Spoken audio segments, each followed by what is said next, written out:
Hello, Kevin here for another video. In this video, we're going to demonstrate how to add a device to the device repository. We'll click on Studio, we'll click on Device Repository, then we'll open up our device repository.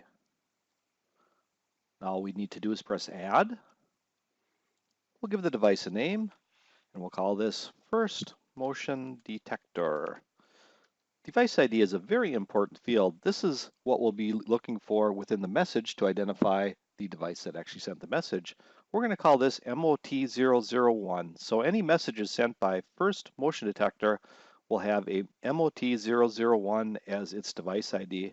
We can optionally put in a serial number and we can set its status. We're going to say that this is all ready to go. So it's commissioned and ready. Now we need to select the device type for this, which is a motion and temperature detector. You notice when we do that, we know that this is associated with the motion detector, so we're ready to go.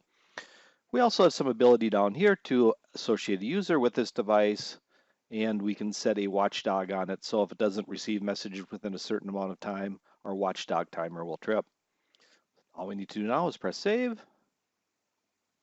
and we've created our device.